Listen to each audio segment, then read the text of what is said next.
Hello students, video लेकर आए हैं किस क्लास का? क्लास 8 पार्ट 3 और लास्ट भी शायद हो जाए। इसमें एमसीक्यू भी करा देंगे, जो भी क्वेश्चन आंसर सॉल्व करा देंगे। हम लोग कहाँ तक पढ़ चुके थे? फ्लिंट या प्रकाशी कांच। ठीक, मेरी तबीयत नहीं ठीक थी इसलिए 1 या 2 दिन वीडियो नहीं अपलोड हुआ है। क्या है फ्लिंट या प्रकाशी कांच? कुछ और भी जाने, ये देख लिए थे। कुछ और भी जानने से पढ़ना था। कुछ और भी जाने, क्या जाने? धूप के चश्मे क्यों लगाए जाते हैं? धूप के चश्मे क्यों लगाए जाते हैं? धूप के चश्मे आँखों को सूर्य की गर्मी से बचाने के लिए लगाए जाते हैं। इन चश्मों के कांच में थोड़ा सा सीरियम ऑक्साइड मिला होता है। कौन सा ऑक्साइड? सीरियम ऑक्साइड मिला होता है, जिससे वह स्थायी रूप से रंगीन हो जाता है। आप लोग देखते होंगे जो भी सनग्लासेस होता है, क्या होता है, धूप में जाओ तो कलर उसका चेंज हो जाता है। धूप में ये चश्मे आँखों को राहत देते हैं, लेकिन धूप से छाया में आने पर साफ न दिखाई देने के कारण ये अनुपयोगी हो जाते हैं। यानी ये सनग्लासेस जो हैं, इसको हम छाया में नहीं यूज कर सकते, इसको धूप में ही हम यूज कर सकते हैं। ठीक, आजकल फोटोक्रोमिक कांच के लेंसों का उपयोग किया जाने लगा है। इस कांच में सिल्वर आयोडाइड मिला होता है। कौन सा? सिल्वर आयोडाइड मिला होता है।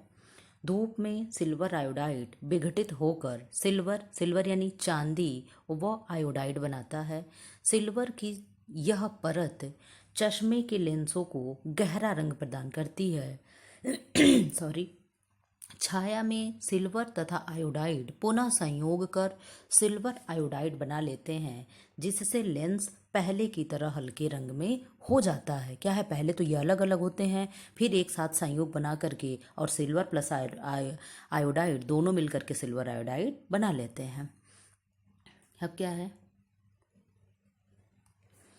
स्थायी रूप से रंगीन कांच बनाने के लिए कच्चे माल को भट्ठी में गर्म करने से पहले उसमें धात्विक ऑक्साइड मिलाते हैं, जैसे कोबाल्ट ऑक्साइड से नीले रंग। देखिए, कोबाल्ट ऑक्साइड से कौन सा कलर मिल रहा है? Blue colour. फेरिक ऑक्साइड से गहरे नीले रंग यानी डार्क ब्लू मिल रहा है। ठीक, तथा क्रोमियम ऑक्साइड से हल्के हरे रंग। क्या क्या है? कोबाल्ट ऑक्साइड से blue colour, cobalt oxide blue colour, ferric oxide हल्का ब्लू, ठीक, क्रोमियम ऑक्साइड हल्के हरे रंग, ठीक, सीरियम ऑक्साइड तथा क्यूपरस ऑक्साइड से पीले रंग का कांच बनाया जाता है। यहाँ से प्रश्न अगर पूछ ले कि पीले रंग का कांच किससे बनाया जाता है, तो आप क्या आंसर दोगे? सीरियस ऑक्साइड तथा क्यूपरस ऑक्साइड से पीले कलर का कांच बनता है। ठीक, हम लोग के जो विंडोज़ में होते हैं, सब खिड़कियों में जो लगे होते हैं, कितने कितने कलर के होते हैं। किसी का ब्लू होता है, किसी का ग्रीन होता है, किसी का हल्का येलोइश होता है यानी पीलापन होता है। इसी तरीके से सन ग्लासेस में भी होता है, उनके भी कलर डिफरेंट डिफरेंट होते हैं। तो अगर पूछ ले लाइट ब्लू क्या है, तो कोबाल्ट ऑक्साइड नहीं, केवल ब्लू क्या है, तो कोबाल्ट ऑक्साइड। लाइट ब्लू क्या है, तो फेरिक ऑक्साइड। क्रोमियम ऑक्साइड से कौन सा कलर है? Light green. और सीरियम ऑक्साइड तथा क्यूपरस ऑक्साइड से पीले कलर का कांच बनाया जाता है। ठीक, और जब क्वेश्चन ये चैप्टर खत्म हो जाए तो कमेंट बॉक्स में ये सारे आप लोग आंसर दीजिएगा कि नीले कलर में क्या होता है तो बनता है, और लाइट नीला, ठीक, और क्या है, लाइट ग्रीन और पीले कलर के कांच में क्या क्या मिलाने पे बनता है। आप लोग कमेंट बॉक्स में कमेंट जरूर करिएगा, नहीं तो ऑनलाइन पिटाई होगी। क्या है, कांच बनाया जाता है। क्या अब आप कांच से बनी रंगीन वस्तुओं जैसे चूड़ियों की बनाने की विधि का अनुमान लगा सकते हैं? ठीक, आप अनुमान लगा सकते हैं कैसे चूड़ियाँ बनती हैं। चूड़ियाँ तो रंग बिरंगी होती हैं, वो भी कांच की होती हैं। अब इसके बाद क्या है, मृतिका यानी क्ले। ठीक, मृतिका किसे कहते हैं? भ्रमण पर जाकर कुम्हार द्वारा बनाए कच्चे एवं पकाए हुए मिट्टी के बर्तनों आदि का अवलोकन करें। अवलोकन यानी निरीक्षण करें, देख रेख करें। ठीक, इन्हें बनाने के लिए कुम्हार एक विशेष प्रकार की मिट्टी का प्रयोग करते हैं, जिसे चिकनी मिट्टी कहते हैं या क्ले कहते हैं। ठीक, क्या कहेंगे? या चिकनी मिट्टी कहेंगे या क्ले कहेंगे। ठीक, आजकल तो मार्केट में तमाम प्रकार के क्ले और स्लाइम आ गए हैं। ठीक, जो बच्चे खेलते हैं, खेल खेल में सारी चीज़ें बनाते हैं। गूथी हुई चिकनी मिट्टी से चाक द्वारा पहले कच्चे बर्तन बनाए जाते हैं, फिर उन्हें उच्च ताप पर यानी हाई टेम्परेचर पर भट्ठी में पकाया जाता है। पके हुए इन बर्तनों को ही मृत्तिका कहा जाता है। ठीक, क्या कहा जाता है? जो कच्चे मिट्टी से, चिकनी मिट्टी या क्ले से जो भी बर्तन बनाए जा रहे हैं, जो भी पॉट बनाए जा रहे हैं, फिर उन्हें टेम्परेचर यानी हाई टेम्परेचर पे, उच्च ताप पे जब उन्हें भट्ठी में पका दिया जा रहा है, उन्हीं बर्तनों को हम क्या कह रहे हैं? मृत्तिका कहते हैं। क्या कहते हैं? मृत्तिका कहते हैं। ठीक, अब अगर कोई पूछे मृत्तिका क्या है तो आप बता दोगे? बता दोगे ना? मृत्तिका क्या है आप बता दोगे। ठीक, क्या बताओगे? कि कच्ची मिट्टी से जो भी बने हुए पॉट या बर्तन हुए, उसे हम भट्ठी में उच्च ताप पे जब पका देते हैं तो वही बर्तन क्या है? मृत्तिका कहलाता है। ठीक, अब क्या है? चीनी मिट्टी भी एक प्रकार का सफेद मृत्तिका है। ठीक, चीनी मिट्टी के बर्तन जानते हो ना आप लोग, जैसे वो जिसमें अचार रखते हैं, जो बरनी हो गई, चाय पीते हैं हम लोग जिसमें कप हो गया। ठीक, ये सारी चीजें क्या है? ये सब चीनी मिट्टी की ही बनी होती है। ठीक, सफेद मृत्तिका है। इससे चीनी मिट्टी के कप, प्लेट, केतली, गाड़ियों के स्पार्क प्लग के होल्डर तथा बिजली के फ्यूज होल्डर बनाए जाते हैं। अब देखो चीनी मिट्टी से क्या क्या चीजें बन रही हैं। चीनी मिट्टी से कप, प्लेट, केतली तो बनी रही हैं, गाड़ियों में भी स्पार्क प्लग बन रहे हैं, के होल्डर बन रहे हैं, बिजली के फ्यूज होल्डर बनाए जा रहे हैं। आग्नेय चट्टानों में फेल स्फार खनिज के क्षरण से एक विशेष प्रकार की मिट्टी प्राप्त होती है, मिट्टी प्राप्त की जाती है। इस मिट्टी को बारीक छन्नी से छानकर जल के साथ आटे की तरह गूंथा जाता है और इसे कुछ दिनों के लिए रख दिया जाता है। फलस्वरूप यह पिघले प्लास्टिक की तरह लचीली बन जाती है। अब इसे मनचाहे सांचों में ढालकर खिलौने, मूर्तियां, बर्तन तथा टाइल्स आदि बनाई जाती है। ठीक, क्या होती है? इसको पहले एकदम छलनी की तरह छान करके जल के साथ आटे की तरह गूंथ लेते हैं और कुछ दिनों के लिए उसको रख देते हैं। उसके बाद जब वो पिघल कर प्लास्टिक की तरह लचीली हो जाता है, यानी उसमें स्पंज हो जाता है, तब उसे अपने मन चाहे सांचे में ढाल करके उसे बनाते हैं। इसी तरीके से टाइल्स भी बनाई जाती है। इन्हें आकर्षक एवं सुंदर बनाने के लिए बनाते समय मिट्टी में रंगीन धात्विक यौगिक को मिला देते हैं, यानी इसको कलरफुल कर देते हैं। ठीक, तैयार वस्तुओं को सुखाने के बाद तैयार वस्तुओं को एक सेकंड तैयार वस्तुओं को सुखाने के बाद इन्हें एक भट्ठी में व्यवस्थित रूप से रखकर उच्च ताप पर यानी हाई टेम्परेचर पर पकाया जाता है। इस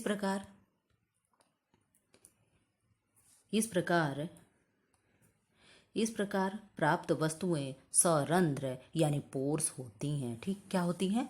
पोर्स होती हैं, सरंध्र होती हैं। सरंध्र का मतलब क्या हुआ? छिद्र।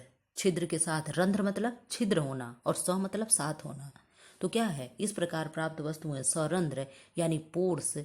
पोर्स मतलब क्या होता है? पोर मतलब छिद्र ही होता है, इंग्लिश में पोर मतलब छिद्र होता है। तो क्या है? पोर्स होती है। इन पर अन्य रसायनों जैसे लेड ऑक्साइड अथवा टीन ऑक्साइड का लेप चढ़ाकर और अधिक गर्म किया जाता है, जिससे ऊपर का लेप पिघलकर चमकीली परत के रूप में छिद्रों को ढककर इन्हें जल रोधक यानी वाटर प्रूफ बना देता है। जब भी आप लोग कभी मिट्टी का घड़ा लाए होंगे तो देखते होंगे उसमें से क्या होता है, ऐसे एकदम हल्के हल्के हल्के हल्के, जैसे हम लोग के हाथ पे रोम वगैरह होते हैं, रोएं, तो क्या है उसमें से ये लगता है ना कि हल्के हल्के छिद्र हैं, तो ऐसे रोम सदृश छिद्र होता है। इसी तरीके से ये जो चीनी मिट्टी के बर्तन बन रहे हैं वो भी ऐसे ही होते हैं। फिर उस पर कौन सा लेप चढ़ाया जा रहा है? लेड ऑक्साइड अथवा टीन ऑक्साइड का लेप चढ़ा दिया जाता है। कौन सा लेप चढ़ाया जाता है? लेड ऑक्साइड अथवा टीन ऑक्साइड का लेप चढ़ा देते हैं और फिर अधिक टेम्परेचर पे उसे गर्म करते हैं, जिसके ऊपर लेप पिघलकर चमकीली परत की तरह छिद्रों को ढक लेता है और जल रोधक यानी वाटर प्रूफ बना देता है। ठीक, कप उप देखते हो ना आप लोग, कितनी शाइनिंग होती है। अब क्या है? साबुन क्या है? What is soap?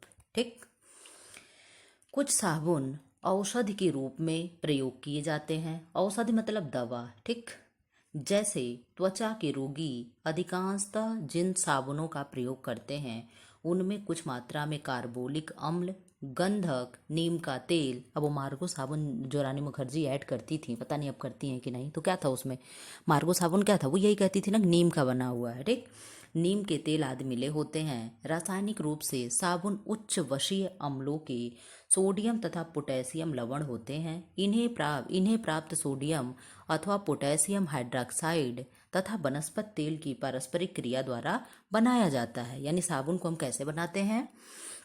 साबुन को सोडियम अथवा पोटेशियम हाइड्रोक्साइड तथा वनस्पति तेल की पारस्परिक क्रिया करा करके हम क्या करते हैं, साबुन बनाते हैं। अब क्या है, अपमार्जक क्या है, ठीक। अपमार्जक क्या है, अपमार्जक क्या है। बाजार से जब आप कपड़ा धोने के लिए साबुन खरीदने जाते हैं, तब दुकानदार साबुन की जो टिकिया देता है उस पर सामान्यतः साबुन अंकित नहीं रहता। टिकिया के रैपर पर डिटर्जेंट टिकिया लिखा होता है। क्या लिखा होता है, डिटर्जेंट टिकिया लिखा होता है। आपने कभी सोचा है कि यह डिटर्जेंट क्या है? यह डिटर्जेंट ही अपमार्जक है, जो कठोर जल के साथ भी झाग देने वाला रासायनिक पदार्थ होता है। यह कपड़ा धोने में काफ़ी मददगार होता है, परंतु रासायनिक दृष्टि से साबुन से भिन्न होता है, ठीक। यानी केमिकल जो है, केमिकल के अगर दृष्टि से आप लोग देखते हैं तो साबुन से क्या होगा, अलग होगा। अपमार्जक साबुन की अपेक्षा कठोर जल में अधिक झाग देते हैं और इनसे कपड़े अधिक साफ धुलते हैं। एक सेकंड, यहाँ तो दूसरा पीडीएफ दिख गया। अब यहाँ से आगे आप लोगों का हमने सीखा, और हमने सीखा के बाद क्या है, आप लोगों का क्वेश्चन आंसर है। क्या है, अच्छा ये हमने सीखा, हमने क्या सीखा इस चैप्टर से, हमने क्या सीखा, हमारे चारों ओर दिखाई देने वाले जीव जंतु अथवा पेड़ पौधे आदि प्रकृति प्रदत्त हैं, ठीक। यही है ना, क्या है, प्रकृति प्रदत्त हैं, यानी नेचुरल हैं, ठीक। बर्तन, साइकिल, कार आदि मानव निर्मित वस्तुएं हैं। सूती रेशों से सूती वस्त्र एवं संश्लेषित रेशों से नायलॉन, टेरिलीन वस्त्रों का निर्माण होता है। कठोरता एवं गलनांक के आधार पर प्लास्टिक दो भागों में बांटा गया है, एक थर्मोप्लास्टिक, एक थर्मोसेटिक प्लास्टिक, जो आप लोग पीछे पढ़ चुके हो, ठीक। अब इसकी बात क्या है, साधारण कांच, कठोर कांच, फ्लिंट कांच आदि कांच के प्रकार हैं, ठीक। तीनों का किस किस चीज़ में प्रयोग हो रहा है, ये आप लोग कमेंट बॉक्स में ज़रा कमेंट करिएगा। तो अपमार्जक कठोर जल के साथ झाग देने वाले रासायनिक पदार्थ हैं। अब आप लोग बुक निकाल लीजिए और उसको फिल करना शुरू करिए, ठीक। इसमें क्या दिया है, थर्माकोल का दूसरा नाम क्या है, स्टाइरोन। क्या है, स्टाइरोन। पौधों का मुख्य पोषक तत्व क्या है, नाइट्रोजन है। फेरिक ऑक्साइड मिलाने से निर्मित कांच का कलर कैसा होता है, तो ग्रीन हो जाता है, ठीक। खिड़कियों में प्रयोग किया जाता है किसका, साधारण या मृदु कांच का। अब क्या है, ट्रू एंड फॉल्स है, यानी सही एवं गलत का चिन्ह लगाइए। फोटोक्रोमिक कांच प्राप्त करने के लिए उसमें कुछ सिल्वर आयोडाइड मिलाया जाता है, तो यस। रेयान प्राकृतिक रेशा है, नो। रेयान क्या है, कृत्रिम है, मैन मेड फाइबर है, ठीक। सीमेंट, साबुन, प्लास्टिक आदि मानव निर्मित वस्तुएं हैं, यस, मानव निर्मित ही हैं। एंटीबायोटिक दवाओं का उपयोग कीटाणुनाशक के रूप में करते हैं, नो। क्यों, क्योंकि ये क्या है, ये ह्यूमन खाते हैं। कीटाणुनाशक क्या है, ये मनुष्य नहीं खाते हैं। और ये एंटीबायोटिक क्या है, बुखार आने पे जो हम लोग पैरासीटामॉल खा लेते हैं वो एंटीबायोटिक ही है, ठीक। तो ये क्या है, ये रॉन्ग है। अब यहाँ क्या है, फिलिंग द ब्लैंक्स। इसमें ये दिया है, साबुन, प्राकृतिक, बर्तन, संश्लेषित, पराबैंगनी। तो मेलामाइन का उपयोग प्लास्टिक के बर्तन बनाने में किया जाता है, ठीक। सूती, रेशम, ऊन क्या है, प्राकृतिक रेशम है। नया रेयान, नायलॉन, एक्रिलिक, ये सब क्या है, ये मैन मेड है, ये प्राकृतिक नेचुरल नहीं है, ठीक। धूप के चश्मे की क्या डैश डैश डैश पराबैंगनी किरणों से आंखों को बचाते हैं। सोडियम हाइड्रोक्साइड और वनस्पति तेल की क्रिया से क्या बनता है, साबुन यानी सोप बनता है। संश्लेषित रेशों से बने कपड़े अधिक टिकाऊ और सस्ते होते हैं। अब क्या है यहाँ पे, इसका आंसर लिखना है, तो अभी आंसर बाद में दिखाएंगे, पहले यहाँ इसको मैं चाहता हूँ, ये क्या है, स्तंभ मिलाना है, पहले इसको मिला लेते हैं, ठीक। फिर क्वेश्चन दूसरा पीडीएफ खोलेंगे। अब क्या है इसमें, मनुष्य अथवा मशीनों द्वारा तैयार क्या होगा, मानव निर्मित वस्तुएं कहलाती हैं। मकान बनाने में किसका प्रयोग करते हैं, सीमेंट, ईंट, सरिया आदि का प्रयोग करते हैं, ठीक। अब क्या है, सीमेंट के नए प्लास्टर पर क्या करते हैं, पानी का छिड़काव करते हैं, नहीं तो क्या होता है, आप लोग बताइएगा कमेंट बॉक्स में, सब पढ़ा चुके हैं। रेयान रेशा को क्या कहते हैं, मानव निर्मित या कृत्रिम रेशा कहते हैं। कृत्रिम रेशा, मैन मेड फाइबर, इसको सब कहा जाता है, ठीक। इधर देख लें, कुछ है इस पीडीएफ से पढ़ाने के लिए, नहीं, इधर 7th का आ गया, ठीक। 1 सेकंड आप लोग टाइम दीजिए, इसी वीडियो में हम कंप्लीट कर देंगे। अब यहाँ से क्वेश्चन आप लोग का शुरू होता है। क्या है? संक्षेप में उत्तर दीजिए। प्राकृतिक एवं मानव निर्मित वस्तुओं से आप क्या समझते हैं? तो प्राकृतिक एवं मानव निर्मित वस्तुओं से हम क्या समझते हैं? प्रकृति में हमें अनेक वस्तुएं प्राप्त होती हैं। प्रकृति द्वारा प्रदत्त वस्तुओं को प्राकृतिक वस्तु कहते हैं, यानी जो नेचर से चीजें हमें मिल रही हैं। नेचर से क्या है? हम आप हो गए, पेड़ पौधे हो गए, ये क्या है? ये प्रकृति दी है। तो जो जीव जंतु हो गए, जैसे गाय हो गए, भैंस हो गए, बकरी हो गई, पशु पक्षी हो गए, ये सब क्या है? ये प्रकृति ने दी है। जैसे पहाड़ हो गई, नदियां हो गई, समुद्र हो गए, झीलें हो गई, मिट्टी हो गई, वायु हो गई, ये सब क्या है? ये प्रकृति प्रदत्त है, यानी नेचर ने दिया है। जो वस्तुएं मनुष्य द्वारा निर्मित की जाती हैं उन्हें हम मानव निर्मित यानी ह्यूमन मेड कहते हैं। क्या? जैसे क्या हो गई? जैसे वस्त्र हो गया, कृषि यंत्र हो गया, गाड़ी हो गई, मकान हो गया, दुकान हो गया, ये सब क्या है? ये सब ह्यूमन ही है ना, मैन मेड है। ठीक। अब क्या है? किन्हीं 4 प्रकार के कांच का नाम लिखिए। तो कौन कौन सा कांच का नाम है? साधारण मृदु कांच, कठोर कांच, फ्लिंट कांच और फोटोक्रोमिक कांच। ठीक, यही आप लोग को कमेंट बॉक्स में बताना भी था। अब क्या है? पॉलीथीन, टेफ्लॉन, एक्रिलिक तथा बैकेलाइट के एक एक उपयोग को लिखिए, यानी इन चारों का प्रयोग कहाँ कहाँ होता है, कहीं एक एक नाम बताइए। पॉलीथीन का उपयोग थैली बनाने में, टेफ्लॉन का उपयोग नॉन स्टिक बर्तन पर उष्मा प्रतिरोधी परत चढ़ाने में, और एक्रिलिक का उपयोग कार तथा ट्रकों की खिड़कियों में, और बैकेलाइट का उपयोग क्या है? बिजली प्लग, स्विच, कंघी, पेन और हत्थे बनाने में प्रयोग होता है। ठीक, आप लोग को पढ़ाए हैं बहुत अच्छे से। अब क्या है? मृत्तिका क्या है? ठीक, उच्च ताप पर, देख लो ऊपर क्वेश्चन छूट गया क्या? हाँ, लग रहा था मुझे। अब क्या है? साबुन और अपमार्जक में क्या अंतर है?